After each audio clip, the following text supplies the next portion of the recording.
Phil Chaninoff, and welcome to Shore Things.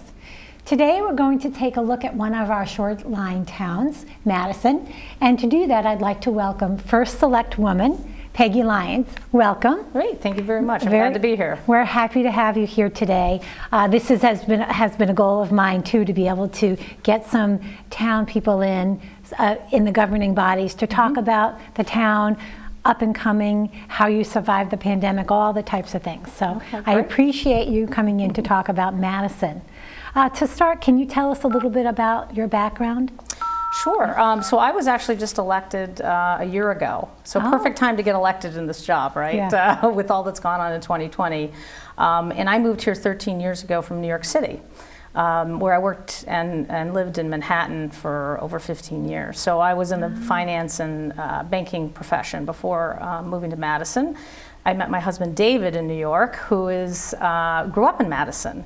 So while we were, initially dating and early part of our marriage, we started spending a lot of time here and trying to make some life choices for us, and we decided to make a permanent move to Madison. So we ended up actually buying the house that he grew up in from his father, who was kind of downsizing at that point, and moved out here in 2007. And he came back to his roots, and you passed up Manhattan to come to live in Madison. I think that's awesome. I did. I was definitely ready for a change of pace. Yeah. I'd spent, like I mentioned, over 15 years in New York City, and I had a wonderful time. And I also spent 2 years living in London. I spent a lot of time focused on my career, and I felt like I needed a change in priorities, and also just a change in lifestyle. And I grew up in the Midwest and Southwest, so I was not as familiar with Connecticut, and as I started spending more time out here with David and his family, I grew to fall in love with it very much so. That's so special. It is very special in the shoreline too. It really is. So now you've been your position as first Selectwoman for just 1 year. Can you tell us a little bit more about what that role is? Well, Madison has a town meeting form of government, and we are led by a board of selectmen, which has 5 members to it, and one person on that board is called the first selectman. The first selectman, or I like to say selectwoman, I think it's appropriate, has really 3 hats to wear. The first hat is you are the chairman of the board, so to speak, of the board of selectmen. So I set the agendas, help run the meetings, I facilitate our board.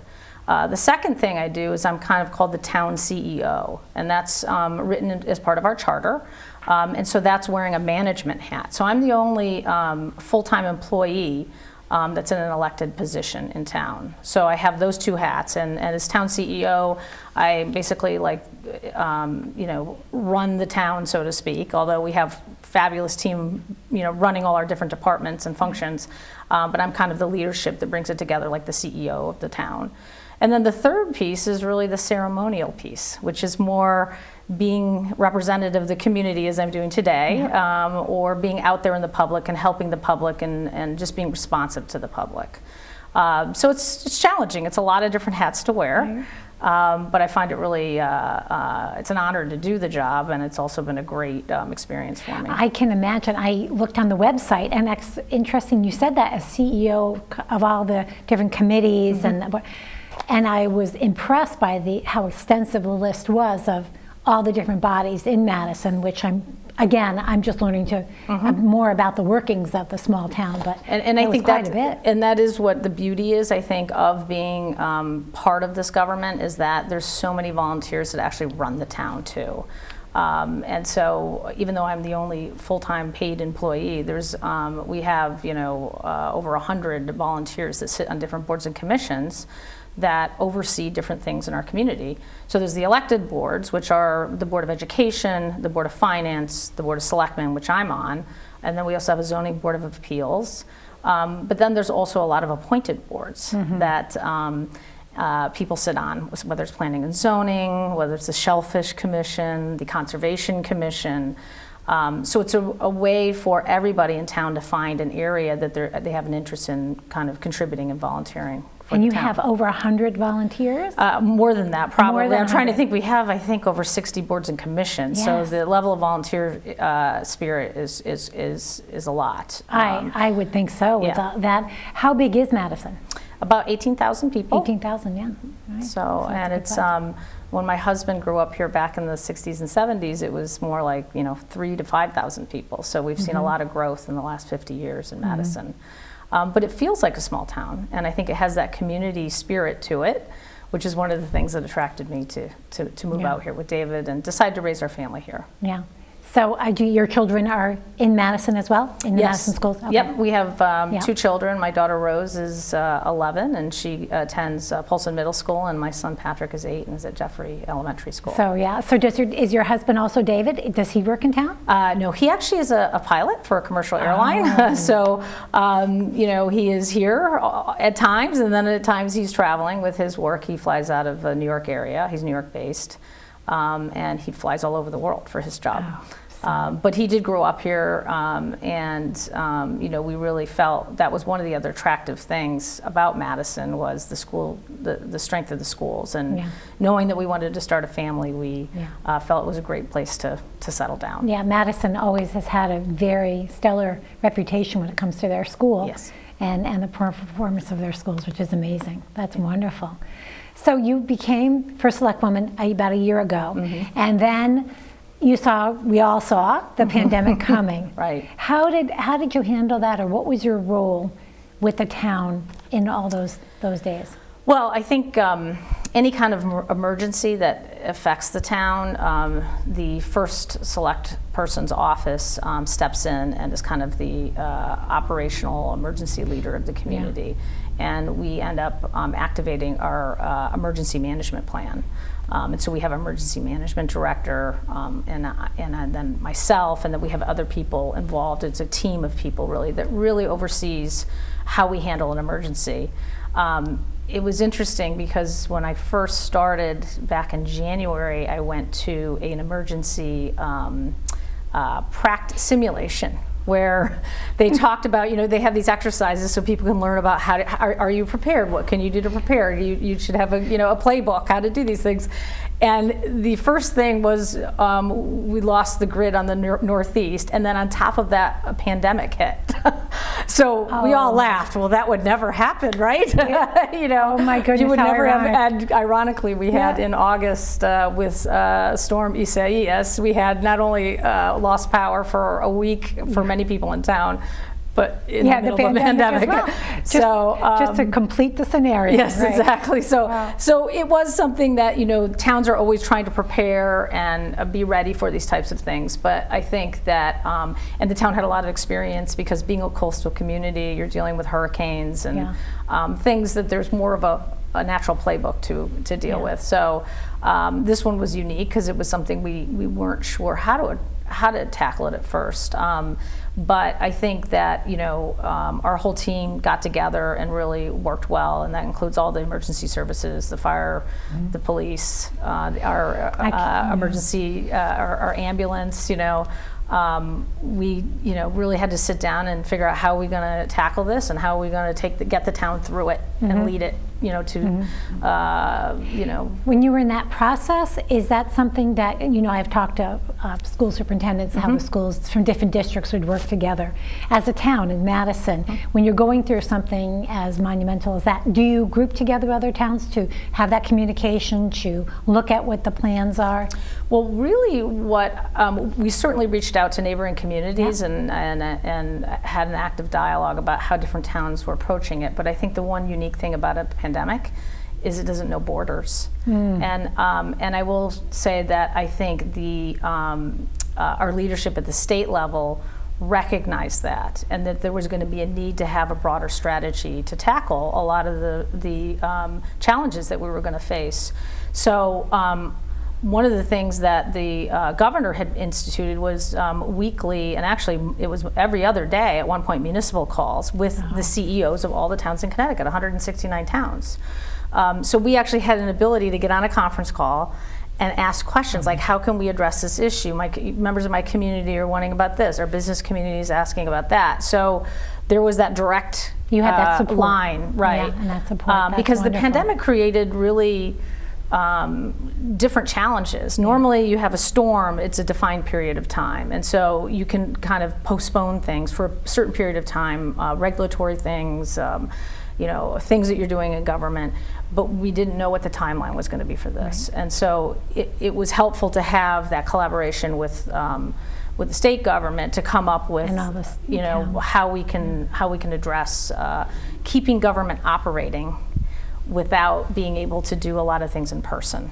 So here we are about 7-8 months later, after it's all hit. Yeah.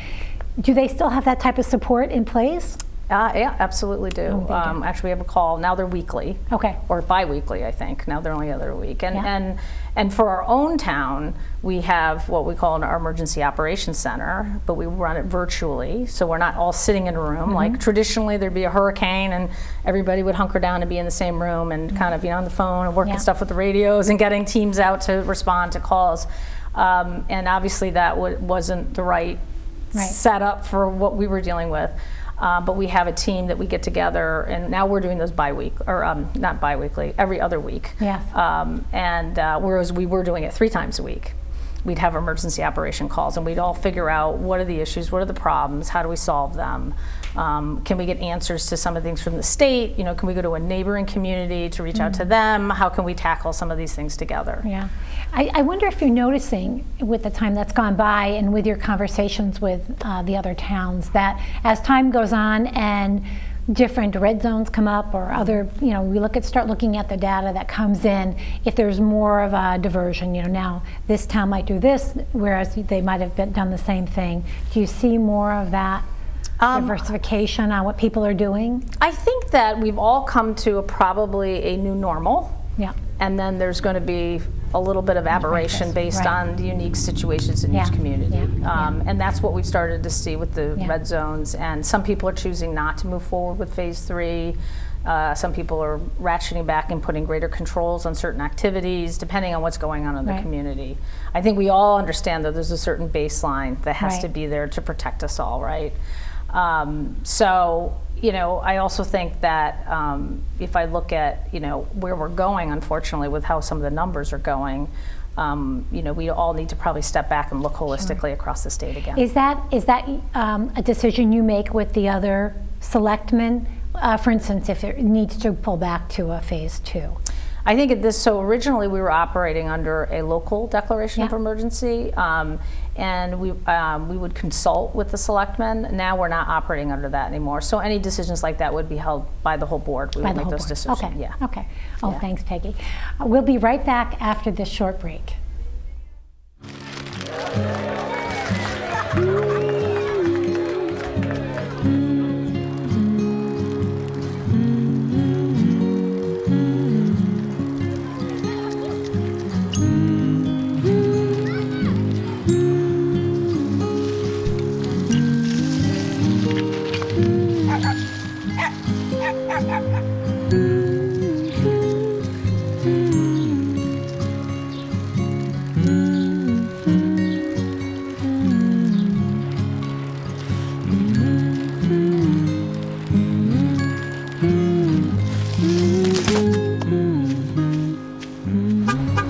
The things you've done with your bike, donating it to Goodwill may be the most incredible of all.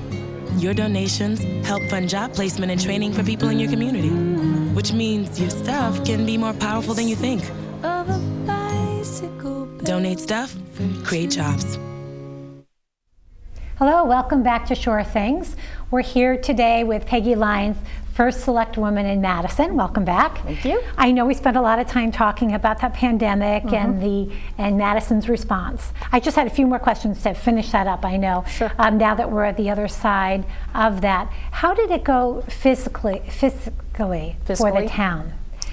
Given everything? Well, as soon as we realized that we were under a state of emergency, normally these things are eligible for partial reimbursement from FEMA. So we started tracking everything, both the town and the schools did.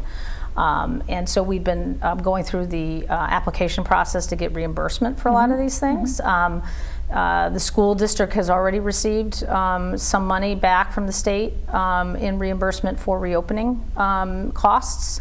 The town is in the process of getting things reviewed for things that we submitted. A lot of that is like PPE, things that were critical when we think back to where we were in April and May, trying to contain things and protect our first responders, and just making sure that we kept our, rates of positivity down as much as possible.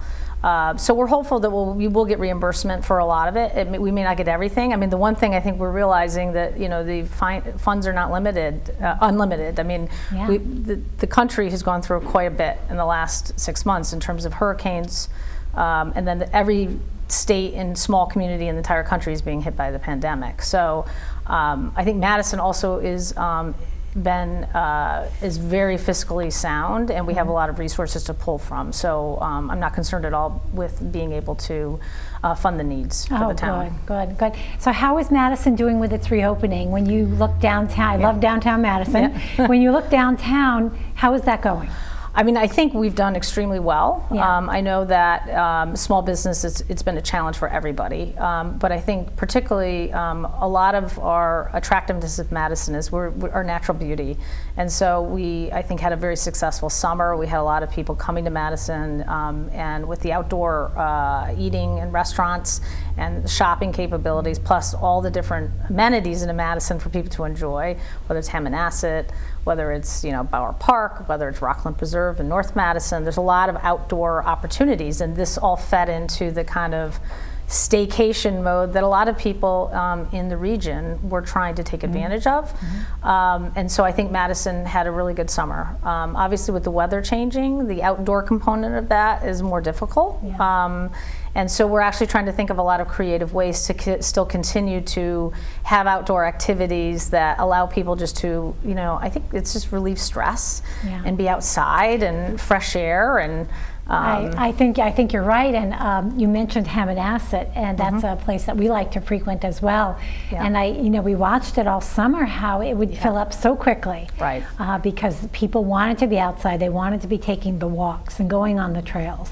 It was very active. It was very active, and with the reduced parking capacity and everything, that put a lot of strain, I think, on. And then this went on throughout a lot of the parks in Connecticut too. And I think it's also people just realizing what wonderful things we have in our own state. Because a lot of times people in the summer, they travel and they go elsewhere, and then their kids go off to summer camps. Well, there weren't a lot of summer camps going on, and so people were using our beaches a lot more.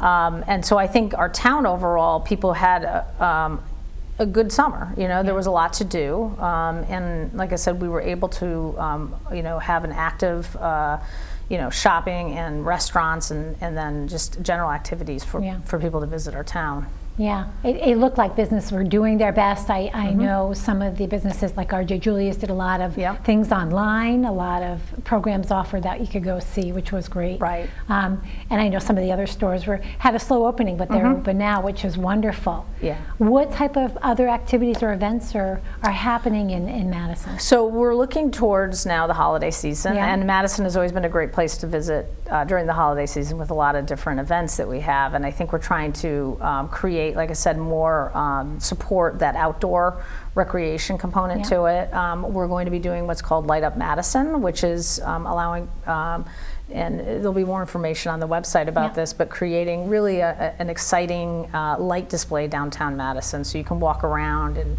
look at the lights and really illuminate both Main Street and Wall Street. And then also around that, also have other activities, whether it's concerts or extra shopping, outdoor shopping, so we're in the planning process, and so we hope to kind of get some of this rolled out in November, telling the public what's going to be there. So, because I think that we always have our tree lighting ceremony, we always have Santa come and visit the kids. Obviously, we have to rethink some of these things, but we want to offer it in some way. And I think that's been the strategy throughout the summer and the fall. Is we've still had a lot of events of our green. We've just had to rethink them in a different way. I often use the word pivot, not panic, right? So let's think of a new way to think about this rather than. I love that. So, so I think that people have been very creative. The Chamber's done a great job, and what a lot of times we just had our first Pride Fest in Madison, which was last Saturday. It was the first one on the shoreline, and it was a really well attended event. We had over 150 people attend, and So we're trying to encourage activities, but also in a safe way. So masks, socially distance, outdoors. And I think people have been really respectful of that and happy to have something to do. That's it is for sure. I was just going to ask you that. Do you find people are adhering to the recommendations with the distancing, with the masking? Do you find that people are really paying attention to that? Absolutely. I think that especially for our outdoor events, we really haven't. We had our summer concert series all summer. People spread out naturally on the green and were able to enjoy music. We haven't had any issues with any of that, and people, because they recognize that, they want to continue to have these things. So, so following the guidelines, and we review. We kind of try to do a debrief on a big event and say, do we get complaint? Because people complain. That's the other thing. People realize that everybody's kind of on eyes and ears in the community, and if they feel that things are being not done in a safe way, I will hear about it. You're going to hear about it, sure. So we try to learn from each event and then make the next one even better. We are going to be doing a trunk or treat, which is normally something we have on the green. Lots of the cars park in there and the kids go through. We're going to do a drive-through version of that now, and have it at the surf club. So we wanted to do something for the kids, and that's something that's usually a partnership between the police department and the Chamber of Commerce, and everybody really wanted to have something so that the kids can have like a really special event on Halloween. And so we're making a socially distanced, safe event for them. And I know my kids thought it was, they were excited there was going to be something to do. So. I think that's wonderful support for the families. Yeah. Because I'm sure the parents are just as thrilled that they can offer their children something to do on that day. Well, we found that a new idea was we had to drive-in movies this summer. So, and that was partly because we saw these things happening in other parts of the country, and we thought, why can't we use one of our parks for a drive-in movie? So I think we did 4 movies, and they were very well attended, great family event. And so we're debating about, can we do something like that in the winter time too, even though, you're in your car, so you have to, so we're looking at different options. But it's another kind of fun thing, maybe with holiday movies or something that the town can offer to people. You had definitely creative teams there for sure, which is what, as you said, pivot, not panic, which I'm going to use. I'm just going to tell you that. And I didn't think it up myself. I got it from somewhere else. But as we're approaching election time, coming up in a couple of weeks, what type of things are towns such as Madison getting ready for the election? So for the election, obviously, it's going to be a very different kind of election this year because so many people are looking to vote by absentee ballot. And so I think that it's required a lot more early preparation work for our town clerk and then our registrars who are also elected, who manage the whole electoral process. And so they've had to do a lot of pre-planning work in terms of managing the absentee ballot applications and then also receiving the ballots and being secure about them, and then how they're going to go through the counting process once they start counting the ballots. So the expectation is that the turnout of the polls, although we had to move one of our poll locations, so for any viewers that are in Madison that vote in District 1, that historically had been at the senior center, that's now been moved to Polson Middle School, which is the old Hand High School, because we needed more space. So we're using the gym there. So if you decide to go to the polls, and we kind of had a dry run with this with the primary, it is very well laid out, it's very safe, and very socially distant. So they have a really good process in place for that. And then District 2 will votes at Brown Middle School, which is where District 2 has always been voting the last few years. So there's no change there. No change there. Right. But in terms of the absentee piece, that's so many people now, and we're anticipating probably at least more than half the electorate is going to be voting by absentee ballot. And that was my other question. I wondered the percentage, and you're figuring about half. Yeah, I would think even it could potentially be more than that. There's kind of been waves, and some people are requesting ballots, but then choosing not to vote, and they'd rather go in person. So, and there's a very secure way that they track every ballot, every ballot application, every ballot sent out. So there's no chance for somebody to vote twice. Good to know. Yes, they absolutely have a way of checking and monitoring and all that, and they have so many different steps in the process to double check. So, I think ultimately we really won't know until election day. How many people might at the last minute throw in an absentee ballot, you know, on the day before. But you're prepared. I mean, that's, absolutely. And I think that was an important part about talking about it today, so that people know and feel assured that whether they mailed it in or whether they're going in person, it's all going to get counted.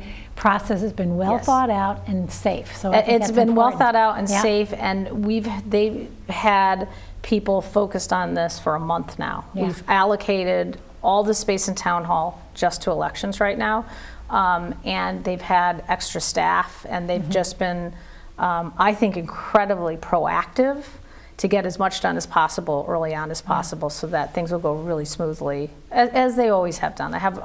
And I think the one thing to remind the public is that there's always been absentee ballots. The process is the same, so they're very familiar with the process. It's just the volume is different now, right? So it's just more, how do we handle this greater volume? And so that just means more people to help, manage through the volume, and more space that they've needed. So. Well, thank you, Peggy. I feel better about it. I'm glad we talked about that, because I feel better about that too, that whole process. I want to thank you again for coming in to give us a little peek of Madison. And we look forward to, if somebody wanted to know what exactly is happening in Madison, what would be the best way for them to get that information? Well, probably two websites. One would be MadisonCT.org, which is the town website, and we try to always have things that the town is kind of sponsoring, but then also the Chamber of Commerce is a great resource. Our Chamber of Commerce is MadisonCT.com. So if they go to that website, that'll have all the events, things I talked about, the trunk or treat. They'll also have information on the tree lighting, the Light Up Madison event that we're hoping to.